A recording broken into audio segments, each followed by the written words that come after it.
Hello and welcome to TFT Worlds Final Day, game number 4, enjoy. Already has that brand which can go into pretty stable AP heavy board for the mid game to just get some wins in. And we see the short explanation of the checkmate format once more for everybody that still has some questions on the right side of the screen. But yeah, what is a comp you're really expecting in this round, Panda? First, I'd like to look at the route you take to get to the strong comps. Mercenary has been talked about as the strongest one. This is something that both Chinese players are going to be looking for at the very beginning. If both find it, then they will be contesting each other on the loss streaks, and that will add another element of complexity into this game 4. When you're talking about the final comps to play for, to try and reach in level 8, level 9, it's going to be, of course, the Striker Sivir for the AP, full-on legendary comps with Jinx and Kai'Sa and Galio, all the big 5-cost units as carries, but even maybe Lucian Twin Shot has been a comp that has won a bit, as well as Innovator Shell with a few different flex carries. But you have to start looking at your augments. You have to start looking at ways to cap out your board, to not just get a top 4, not just get a second, but to win this game. Yeah, and we're finding back foot for Lily here. We're gonna show the augments in just a little bit when everything's done and ready. Right now, an option to play those Yordles has enough on the board to get the economy going if that's where he wants to go. But I'm very curious as to what that first silver augment brought everybody else, because sometimes we've seen it happen before. It already gives that defining clarity as to what you're gonna switch into, like the Innovator Heart that we saw happened earlier or similar stuff. And there are certain augments that just elevate a very strong comp into the next level and elevate that comp into maybe not a guaranteed first, of course, but a much higher chance at finding a first. Things like binary airdrop when you're playing scraps, for example, things like Innovator Emblem that you're talking about with playing the Innovator 7 boards, for example. So these are some of the augments that these Chinese players want to look for. Backfoot is generically going to be very good and can work with pretty much any top comp as well. A Yordle start is going to be great for econ, just again sacrificing HP early on to then greed up, go 8, go 9, and find the higher cost units quickly. And China, this is a playstyle they're so comfortable with, so playing for a first is not a rare thing for them. Yeah, absolutely. And I do want to point out this Yordle start here with the Gnar, with the Vex is actually pretty strong, as there is a decent front line that the enemy team needs to chew through before they can do anything. And then in the back line is that Ezreal. However, Goobum's already with the Hand of Justice on that Corki, and a 2-star Camille just a little bit stronger here. Bio-leeching is the mutant trait for this lobby, a sigh of relief, maybe from all 8 players, knowing that Darkstar won't be a highlight of the show as it was in the last game. And as we're seeing here with Luli, Last Whisper built, Backfoot is there already. I think, the direction is clear. He's holding up a sign and telling all players, I am going Sivir and I am trying to win this game. I mean, to be fair, Lilu and Lily both really want first place here because it would crown them the world champion for set 6. So you really need to get those signals out early, make sure everybody knows you're in it for blood. And now the thing is, with Striker, we've seen it all day and yesterday. If other players decide to compete with you on that comp, it can go very badly. And some of these players might be thinking, yeah, I'm going to go Sivir, it's a pretty good idea. But once they see that they're also going to be contesting the players that are trying to win, they'll say, yeah, this is definitely what I'm going to go. So I don't know if players needed more of a reason to play Sivir in this lobby, but it might get very interesting as we move into stage 4 and 5 and players try and decide their final direction for their late game boards. Right away, Duda just slams a Rage Blade, a very generically good item, can work, of course, with Sivir, but can also work with Kai'Sa, can work with a lot of different champions, and has a lot of synergy with other items like Shojin on a Victor, for example, in late game, and just overall doesn't commit you up, outright into one direction. Same with Celestial Blessing, very generic augments and items picked for now. Yeah, I really like this start as well. I mean, it even to some degree opens up the Zeri Sniper comp with Debonaires that we saw before. Had a Leona on the board just now, just so they're gonna go with the twin shot here. And we're gonna hop on over to Julesport, who has a Caitlyn 3 already, and the Tiny Titan, so just an extra HP amount, is running the snipers with that Ashe.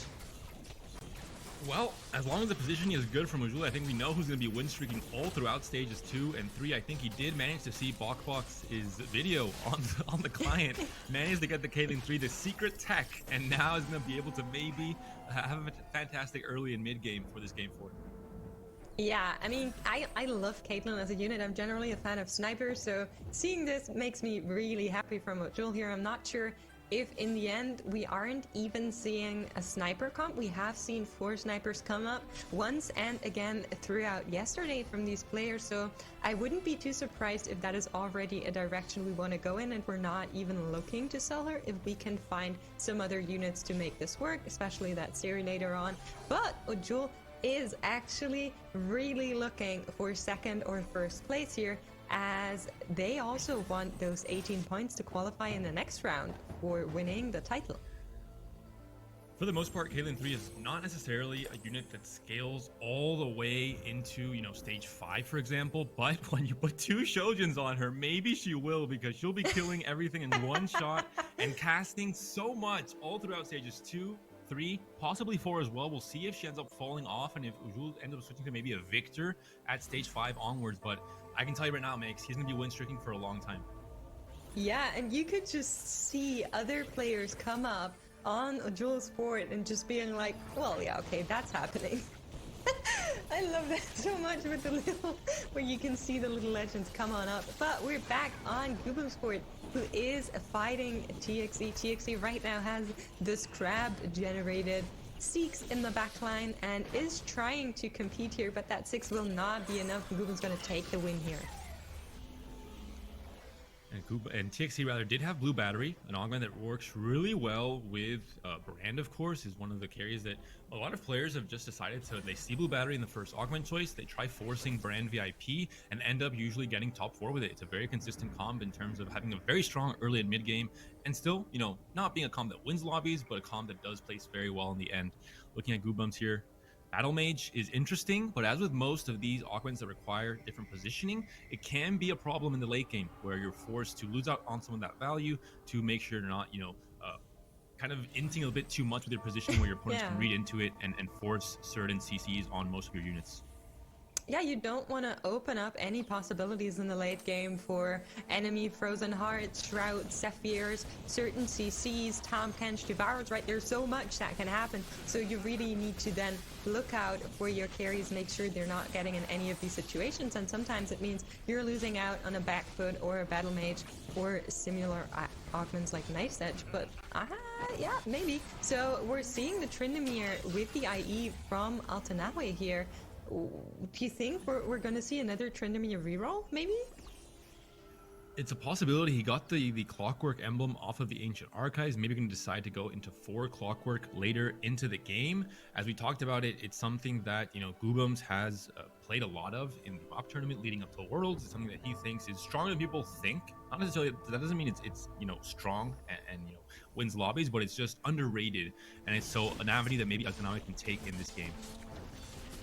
Yeah, and actually, the duel seems to have lost in the meantime, so maybe that Caitlyn was just not standing perfectly for whoever he was meeting. Sometimes that can happen in the early stages where you're not really sure who you're going to meet next, and then you're positioning for one board, and then it's going to meet another. That happens, especially in the early stages, due to hitting that Lucian too, though. Yeah, Ujul losing is not a huge surprise. I did see he would be win streaking and staying very healthy all of stage 2 and 3, but Caitlyn is going to be vulnerable to assassins, going to be vulnerable to positioning errors, so it can happen that sometimes the fight RNG does not go your way, and if Caitlyn, who deals almost all of your damage for the most part at that point, dies, then yeah, it is fine to be losing fights, so it's not too crazy. But as you mentioned, Lucian 2, Twin Shot, the Yordle, Scrap, this is a board that we've seen so much in the early and mid game, and it's going to be so strong at keeping Dudu alive and healthy all the way into stage 4. Yeah, I mean, just look at the damage coming out from Lucian and Corki. Altanawe's Tryndamere is trying to get through here, but it won't be enough. They will put an end to that, and not that sack can do anything here either, although it got pretty close for a second there. Not surprised, both Lucian and Tryndamere we saw on both of these boards are very strong 3-cost carries, even at 1-star, ideally 2-star, but most of stage 3 they will allow you to win and be stable. Going into stage 4 they do start falling off unless you 3-star them and fully itemize them, as we've seen before. With reroll comps, they're able to win. Tryndamere won for Milk in that game 6 of day 1. We saw the Lucian 3-star winning in the second game of today, so there are some 3-costs in the game that when built around properly can definitely still win lobbies. Yeah, and I'm just really curious what our two possible champions in this round are up to. Right now we're seeing Dudu meet TXE here. TXE also on the Last Whisper IE has the Frozen Heart, now clearly also showing direction of where he wants to go with this comp. But I'm curious what Lily and Lilu are doing, because really it will come down to what they're doing. We saw a pretty early flag up of strikers getting picked for one of them, but I just want to check in and see what's going on. And TXE's Gangplank there. Oh! Almost. Oh, it's going to be a prismatic second augment. And I mean, this is always going to be tricky for some of the players depending on what options are given. Liu Li here, Exiles 3, Phalanx 3, and Radiant Relics. Radiant Relics maybe has the higher cap in terms of what you can get and how well it might synergize with the comp you're building, whereas Phalanx and Exiles are a bit more generic. They're a bit more, they're not too risky, especially Phalanx in this case. Yeah, and we're actually going to go with it. So good for the backline, like you already said. But this will be really, really game making or breaking for all of these players here, because like you said, prismatics are so defining in a way, and I feel like in our on-stream lobbies we have barely seen any of those prismatic augments. I had seen some people in chat say, are they disabled for this tournament? They are not. We're seeing them right here, right now, and it will come down to what players are being offered and what players are picking off for what their comps are going to be. We have new recruit for TXE. I think that's a pretty kind of open augment for him, but very strong. As you were saying, we haven't seen many prismatic augments. We haven't seen many Darkstorm mutants either. I think last game was the first one we saw on stream all tournament long. So I have a feeling Mortdog just flipped all the switches going into day 3, made sure everything was enabled. Players have full access to all the possibilities that TFT offers, and prismatic second augment is of course one of them. New recruit would be a very good pickup for TXT, just generically good, having an extra unit, being able to cap out with certain comps and synergies at level 8 instead of level 9, for example, and just the immediate power of having one more unit on the board right now. Yeah, and there's a Jhin with a bow that could be a worthy pickup for Jewel, who has gone into the sniper direction for the first couple of rounds. But Lilu is on the 4 bodyguards, and I'm curious to see what they're going to pick up, if it will be that Brown. And yes, it will be. We're going to pick it up with a cloak. Has just another chance of making the front line we're currently running a little bit beefier. When you have characters like this with many of one component, it kind of skews the odds of certain items being built, things like QSS for example with the cloak. So it does maybe make players think a little bit about what kind of comps they're going for, if they're going to have a lot of CC and you're hoping to get a benefit from that, if everyone's going to be building QSS. The same with things like IE for example. So definitely consideration when you see a carousel with so many of one component. Yeah, for sure. And I'm still trying to get updates on what everybody is running here. We are currently on the loose board, like I said, with those bodyguards. Has the Poppy 2, has the Blitzcrank 2, and a little bit of a twin shot going on with that statics on the Corki, but no really defining direction. Do you think the bodyguard is something we can expect from Lilu in the later stages of the game? Because I would be very surprised if that is the case. It could be. 8 bodyguards have been talked about as this Exodia comp that just outright wins against everything else due to the sheer stats you get from the 8 bodyguard. 6 bodyguard can also be equally strong. Lilo is someone that has played twin shots quite a lot. He might be looking this to be kind of the bodyguards as a front line, as a beefy, stalling comp. And then you just need a few damage carries. It can be Lucian Jinx, it can be Kaisa, it can be just legendary 5 costs when you get to that point. But for now, he's happily at 88 HP, very healthy, fairly rich, 50 gold, set level 7, with a lot of XP already put in there before we get to the stage 3 PvE round. So he's looking good to go for a fast 8, fast 9. Yeah, and we're seeing all of the boards right now. I do want to say Dudu with that prismatic Back foot is actually really strong as well. And then we have 2 Radiant Relics, which we haven't seen as much of. There's a Radiant Warmox on the side of Goose for the Camille, which will give her so much more sustain. But I'm not sure what Altanawe has picked. Yeah, NA versus NA here. Goobums versus Goose. Goobums takes the win, stays healthy, 84 HP in the top 3 for him, with a big gap now forming between the bottom 2, Altanawe and Goose, and everyone else in this lobby that's above 60 HP still. So the tempo of this lobby for some of these players seems to be a bit too much. They have to find ways to stabilize either through leveling and finding the 4 and 5 costs they need, or through rolling and making sure they can 2-star their current board. Yeah, TXC looking pretty healthy up there with those 90 HP on fire. And the other end of the board, we have Goose with 33. Gonna hop on over, and this is a Radiant Seeks for Altanawe. I mean, Zeke has been so strong when you're trying to, buff a few different carries. Here we're seeing Warwick and Draven, but we still need 2-stars. We still need upgrades for Altanawe. It's why he's so weak right now. 53 HP going into stage 4. Has his Tryndamere already fully itemized, i.e. Frozen Heart, because he is kind of spinning around all over the place. It's kind of like Echo, where he has access to the backline, is able to apply that Frozen Heart debuff to the attack speed carries like Sivir and Irelia later into the game. Yeah, it's just gonna get so much more attack speed and a little bit of lifesteal out of that Zeke's for the Warwick and the Draven. And even though they're still 1-star and we're looking for pickups like another Tryndamere or the Sivir, it might be enough to give sustain to this board here, give a little bit more stability as we go into 4-1 and face off against Lili with the Seraphine.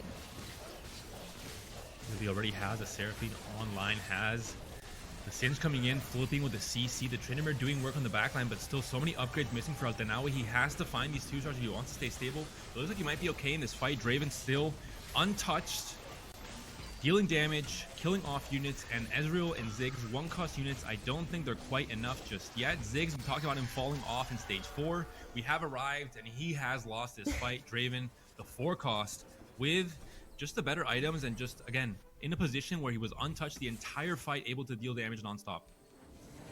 Yeah, and I mean, we're finding the Warwick here, and it was just what I talked about, getting a little bit more sustain, getting a little bit more attack speed onto that Draven is going to help you so much. Runans as well, just dashing a little bit more of damage to side characters that he's not currently attacking will help in taking down enemy boards. Not sure if the board right now is strong enough to face off against TXC or similar, but while we're hopping away, he finds that Tryndamere too. That's going to help so much with that.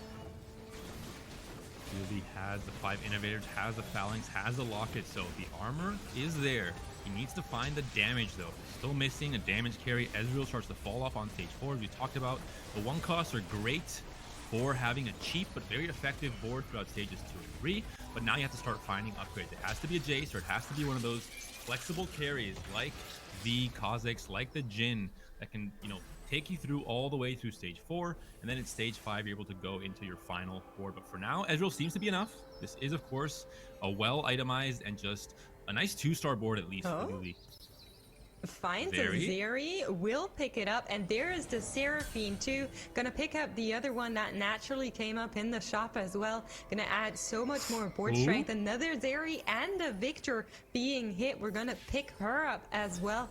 And now it's gonna be the Victor as well. Lili just naturally hitting those legendaries on level 8, of course, but very nice to see those 2 Zeris come in. Potentially Zeri 2 will get very strong, but we're meeting with Duel, who still is running that Caitlyn free with the 2 Shojins and the blue buff. Has the Silco behind her as well, just hoping to get her firing off as many times as possible. Will not be enough, however, against Leonie's innovator board.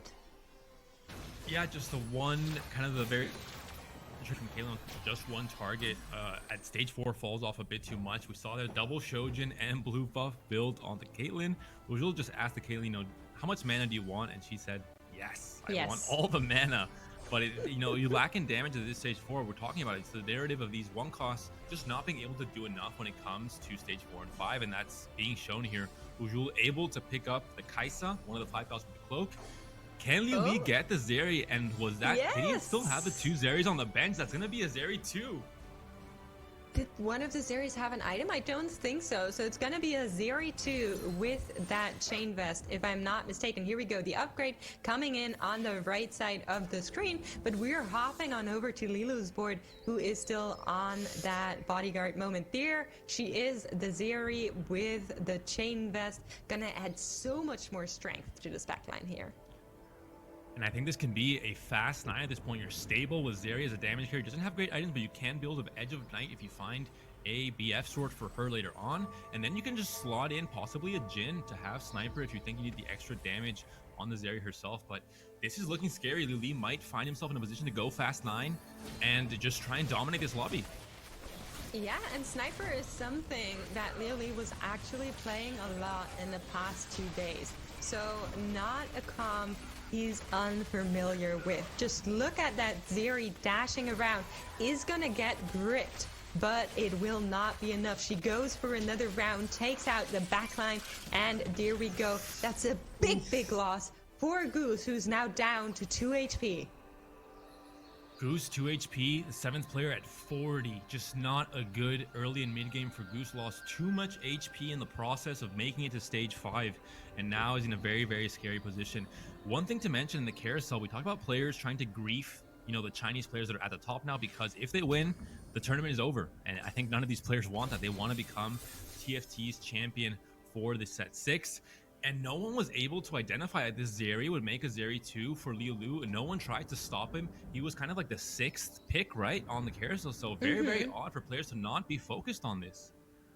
Yeah, definitely. Maybe a little bit, careless, because he was rather down in HP in the overall lobby standing, so they weren't expecting Lilu to already have those 2 Zeris on board. But speaking of legendaries, Lilu has found the 8 bodyguards, has found the 2-star Galio, has found the Jinx. It's just such a beefy board coming from Lilu, and now our both Chinese representatives are gonna fight it off here.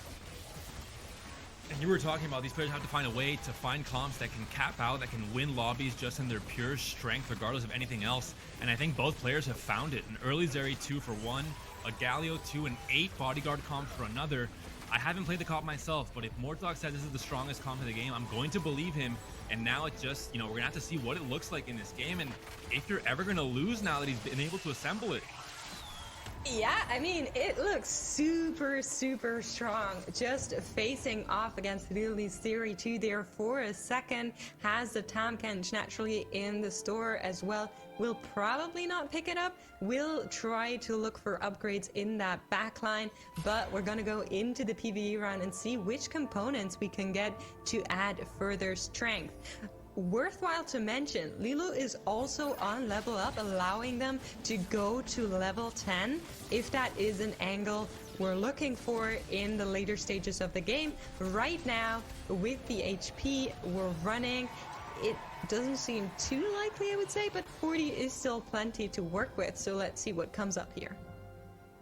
Look at all the items he has on the bench. I think he's saying, I don't even need to build any of these items. You have a pair of Jinxes. If he's able to find a 2-star Jinx, not that, this comp might be extremely strong, he might be extremely capped out already, but the biggest thing is that he might start winning all of these rounds by not really having any of his units die, and that means all these other players will be taking so much damage when facing Liluo, and it's going to get really dicey going to stage 5 and 6. Yeah, but we're meeting Goobums, and Goobums has already found a Jinx too, which will make it just a little bit harder for Lilu to find it themselves. Let's see how this goes. The Galio is still on the floor. Down comes the Colossal Entrance, gonna knock up everything in its path. The enemy Jinx not able to fire for quite some time, but our Kaisa is popping off, and she will take the cake here. There is nothing you can do to get in the way of Lilu's beefy boys. And this is what we were talking about. The wins are going to be so massive as well. The HP damage that everyone else will be taking is so big that the tempo is going to increase quite a bit in this lobby. And players that might be able, if they had the time to go 9 to get their 2-star legendaries, they might be able to contest this comp. but because they're taking so much damage, they might not even get to that point. That's the scariest thing of having these 8 bodyguards with Jinx and Kai'Sa online so early. Yeah, I mean, it's super, super strong. You've been saying it, Mordog has been saying it. Our green room chat is on fire right now with this crazy, crazy board. But maybe there's something else in this lobby that can go for contention, that can go to actually prove some problems for Lilu. Right now, we're seeing Goobums meet against Ujul, and it's still that Caitlyn, but it will probably be enough to take out Goobums' board. Ujul just saw the Caitlyn in stage 2-1 and said, yes, all of the game. Everyone is selling their one cost, transitioning, but Ujul, he believes in this Caitlyn, and the Caitlyn, at least in that fight, is definitely has his back, able to get essentially one cast into one, ability cast as well, just immediately one auto attack into one cast. Very, very strong there, and he's currently 3rd. The biggest thing here is he needs these 2 Chinese players to win, but as long as he gets a good result here, he can cross that threshold of 18 points if this goes to a game 5. Liu Li, as we're seeing here, still has that Zeri 2, has now built bit of a healing item, some damage there as well, and it still has the armor there that can go into an Edge of Night possibly.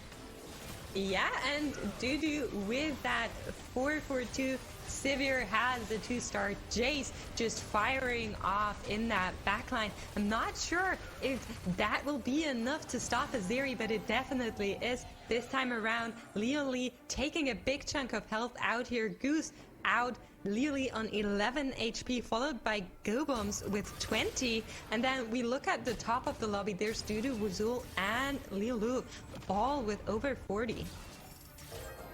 And players, looking at the HP totals, they're seeing Liu Li about to go down. They must be happy about that. But then they go to Lilu's board and they see the 8 bodyguards, and they might start getting very, very worried if they weren't already aware of what is happening on that win-streaking board. Wuzul with a Caitlyn also win-streaking now at this point. What are the item pickups here? Jace with IE is definitely a great option. Yeah, I'm just waiting to see where Lilu goes, and we're going for that redemption. Gonna add even more healing, even more sustain to those bodyguards. I'm just so amazed this board is popping off here. We haven't seen it all tournament long, but this time the stars aligned for Lilu, and we are completely locked into those bodyguards. Some upgrades being hit. Lilu finds the Zeri 2. Wuzul finds the Kai'Sa 2, I think it was. And we're also seeing Kai'Sa's and Jace in Lily's shop here, but choosing not to run with it. Sells one of the Jaces to get the IE off the Jace. A tough decision here. Gets the Echo upgrade as well. Puts the Jason. Has the Jinx here as well. This is his board. 4 Scrap, 3 Innovator. Is missing kind of the Sivir angle, but has a Zeri 2 for damage instead. And this is what he's going to try and build around. He's 11 HP. He needs to stay alive going into this fight, but he's facing his Chinese compatriot. He's facing the 8 bodyguard comp, and Lil Wo might directly eliminate right here his main competitor in this game 4. Yeah, I mean, just look at the Galileo, look at the Jinx. The Jinx isn't even upgraded yet, but she is completely untouched, firing off in the middle of the lobby game. The other Jinx is trying, so is that Zeri, but it won't be enough. The Galileo has barely lost any health. Now we're taking down the Jinx. Is this maybe it? Colossal entrance coming down one more time. The Warmock's only doing so much. We're gonna try and take out the Morgana, and I think this will be a loss for Lilu. Zeri can do it. Zeri just too strong. Lilu taking a win against the bodyguard Exodia board. Despite the 8 bodyguard, despite all the armor, I think there is a small chink in the armor there, a small amount of weakness that is something that Liu Li's going to try and take advantage of, going to try. And again, it's a direct opponent in Liu. He has to win that face-to-face. He did. And now looking at Altenawe's board, we talked about him playing challengers, has now finally found the Draven 2, who is itemized with the Rapidons, and has, of course, the IE, the Zeeks, Radiant Zeeks on the Tryndamere. Can Altenawe survive these next few fights against now what is a 4 and 5 cost boards? Yeah, I mean, just look at the Zeri in the backline. We're gonna get Zyrat here for a second. The enemy Ahri is doing quite a lot, but she took a big chunk of health from Galio's ult coming down on her. And there is nothing Goobums can do here to make the board stop. Well, The Jinx will Ari? come one more time. Yeah, the Ari is still alive. Actually, I might eat my words here. The Ari is just completely taking out the Galio and the Jinx. Lilu has another loss their way. Mortog has lied to us all. A bodyguard seems to be vulnerable. It seems to be not as, I mean, maybe a lot of this is the Jinx still being 1-star. I think once this Jinx goes to 2-star, things will change dramatically. But for now, we thought the game was already over. We thought the World Championship was over. It's not the case. We see some weakness. We still see some losses coming in. It's not over until it's over. I didn't. I'm a believer. So Lily on 4 HP, just to give you an overview. Ujul, on the other hand of the lobby with 41, still running that Caitlyn 3. It's insanity from my end, but I love it. I'm so here for it. All of this lobby is just going crazy with comps. It's exactly what we predicted. Updates are getting hit left and right, and everybody's trying to fight for their life. But there it is. Lilu finds the Jinx too, and this will give so much more strength to their board. And now he's in a much better position to win this game, potentially to win the entire tournament. Liu Li as well was one of the players that was in striking distance, has already made 18 points going into this game 4, but is now at 4 HP, has to win every single round from here on out. Any loss would mean he's out of contention for that trophy in this game 4. We're gonna see how he's gonna be able to do it against Altenawe, who was playing challengers. Draven still throwing those axes, still barely alive, still killing, still staying alive. Is it gonna be enough? Draven, a one-man army, 1v6, and yes, he's not gonna be able to do it. Altenawe gonna take a big hit here, gonna almost get eliminated down to 1 HP. Yeah, and TXE also taking a loss here, gonna go out 7th. This is devastating for our OCE representative. The 3rd game in a row, placing very low in the overall standings. But Lilu seems to have stabilized with that Jinx 2 getting hit. It's pure chaos in these lobby boards. Altenawe with those 1 HP holding on to their life. Lioli and Goobums both on 4 HP. Anyone that loses out of these 3 will get knocked out. And for Lioli, it's all or nothing, aiming for that 1st place. Has to stay alive here. Both players, anyone that loses here is going to die and lose out on the top 4 placements on possibly the championship win for Liu Li in this board. The Jinxes are coming in. The Jin is firing from behind with an eye in Last Whisper. Will it be enough? It looks like it will be the case. Goobums gets eliminated. NA out in 5th. Altenawe also out. Latam not going to contest for the top 4 spots. Both Chinese players still left alive going to this top 4. I'm so scared. It's exciting, but it's also terrifying. I am here for it. We are on a duel sport who has found the Jace 2, has found the Kaisa 2, just to add a little bit of strength to that board. There's a lot of upgrades still need to be hit. Both of them, Ujul and Lilu, are only running a Jin 1, but we have found the Jinx 2, and we're gonna see it in action this time around. On level 10, this board is so strong. Gonna play against his fellow Chinese representative, and let's see what this Jinx can do. The Zeri's dancing around. One of the Chinese players will be eliminated in this fight here. It looks like it might be Liu Li because bodyguards is just so strong when you hit that vertical 8. The Zeri on Lilu's side still just uncontested damage. Liu Li gets eliminated. We only have one player now in contention to win the TFT Gizmos and Gadget World Championship. China versus Korea in the top 3. Dudu and Wuzhul trying their best to take this to a game 5. Yeah, I mean, I'm kind of here for the Caitlyn 3 still. I'm not sure how Ujul actually managed to stay in the tournament for that long, or at least in this lobby, but it's amazing. It's so great to see. I'm not sure anybody has anything to show for against Lilu's board, but we're seeing the Debonair come in as well. The extra little bit for Zeri to carry even harder for Lilu. This is what he was looking for on the carousel. He finds it. You get a little bit of extra health for Braum as well, just in case you needed that little bit more of HP with an 8 bodyguard comp.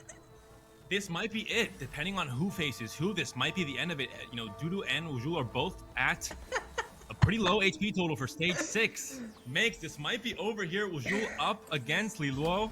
8 bodyguard. The Shroud comes in on the Galio, stops his cast from coming in a little bit too early. Kaisa gonna do her best to try and skill and do enough damage with her Monsoon in what could be a long fight with 8 bodyguards, but Zeri untouched in the back row, dealing damage, dishing it out to every single unit on Ujul's board. And Caitlyn is the inferior sniper when it comes to stage 6. Ujul is out of contention, and Liluo wins this fight. Dudu able to win. Wins. We're gonna have a 1v1. We're gonna have a 1v1, and we're seeing the 4-4-2 striker from Dudu, a comp that has been with us for all of this tournament. Dudu has tried to build it up as strong as possible, has the back foot running. We still would like an upgrade on that Gnar and the J4, as well as on the Galio, but maybe, just maybe, it is enough to give Lilu something to fight for, just standing there watching the board, not even scared. 17 gold still to work with, and can tank another loss as we go into what could be maybe the final game of today. The Metacomp versus the Exodia comp. 8 bodyguard for Liluo. China versus Korea in what could be the final fight of the TFT World Championship. Zeri still dealing damage, still very healthy in the backline, well, on the sidelines there rather. And it looks like Liluo might win this fight. I think the Jinx is too strong with the bodyguard emblem. That's going to be it. Dudu gets taken out. Liluo is our TFT Gizmos and Gadgets World Champion with 8 bodyguards to top it all off. The Exodia comp that Mortdog warned us all about is the one to win it for China. Amazing. Wow. Wow. So that's it. The world champion of set 6.5 is decided. Thanks for watching, and I'll see you about updates about set 7.